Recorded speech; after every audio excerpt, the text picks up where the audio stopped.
तुम्हारा ये त्रिमूर्ति और गोला मुख्य है, इसमें सभी धर्मों का आ जाता है। क्या? चलो, गोला में तो सभी धर्मों की बात आ जाती है, त्रिमूर्ति में कैसे आ जाती है? त्रिमूर्ति में सभी धर्मों की बात आती है क्या?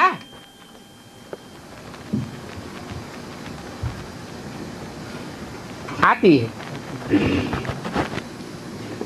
कहते हैं ब्रह्मा के द्वारा सृष्टि रची गई,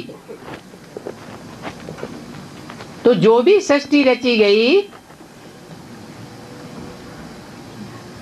सत्य संकल्पों से सत्य सृष्टि रची जाएगी, और असत्य संकल्पों से असत्य सृष्टि रची जाएगी।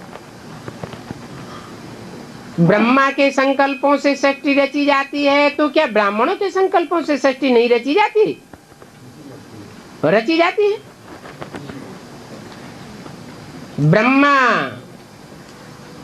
को जितनी सत्य की जानकारी होगी उतना ही सत्य की सृष्टि रचेगा।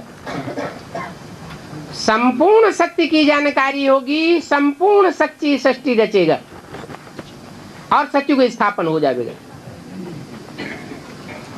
हर आत्मा के लिए यह नियम है, जैसी रचना रचेगा वैसी प्राप्ति करेगा।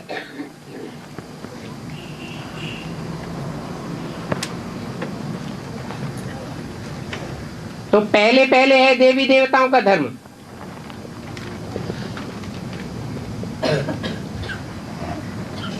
ब्रह्मा द्वारा कौन से धर्म की स्थापना हुई है? ब्राह्मण धर्म की स्थापना हुई। ब्राह्मण तो ऊपर नीचे होते रहते हैं, जब ऊपर नीचे होना बंद हो जाए, पक्का ब्राह्मण बन जाए, यज्ञोपवीतधारी, 3 सूत्रों का पूरा ज्ञान धारण कर ले,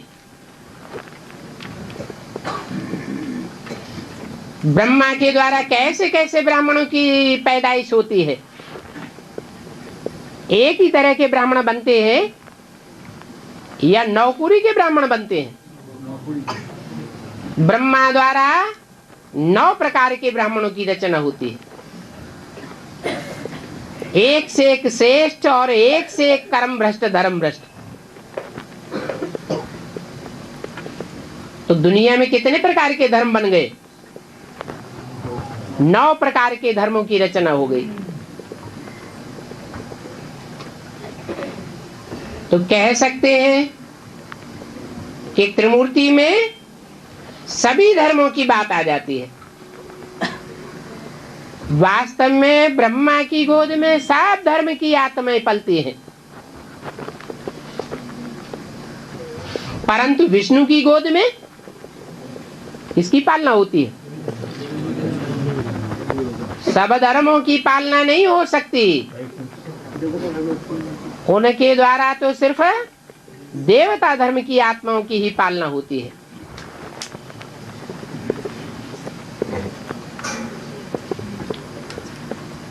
पहले पहले है देवी देवताओं का धर्म।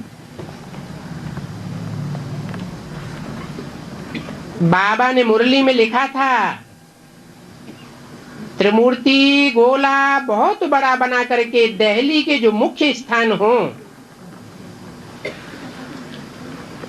जहां आना जाना लगा रहता हो, वहां लगाओ।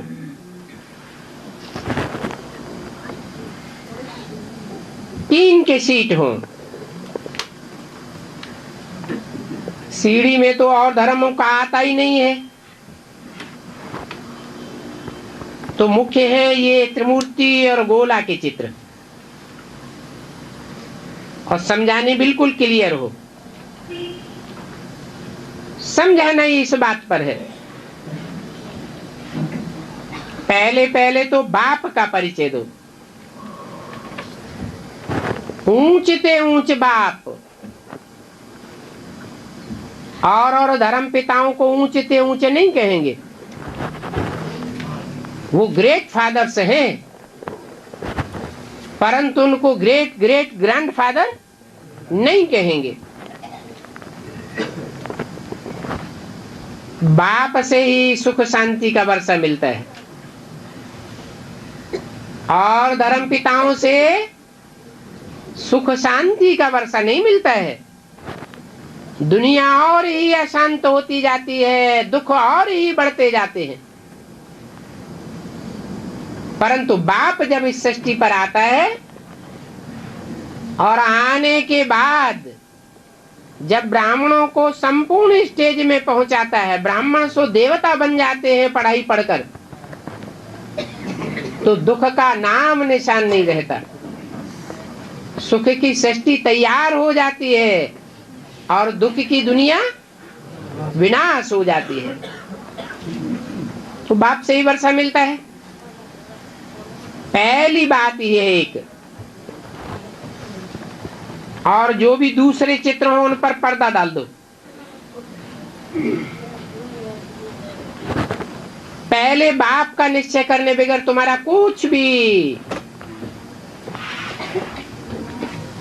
समझेंगे नहीं। क्या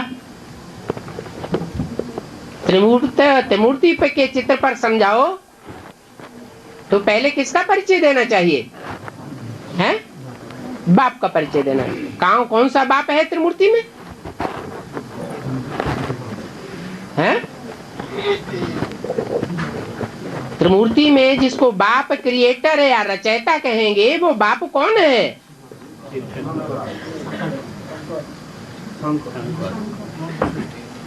उन बेसिक नॉलेज वालों ने तो ऊपर शिव ज्योति बिंदु को रख दिया है,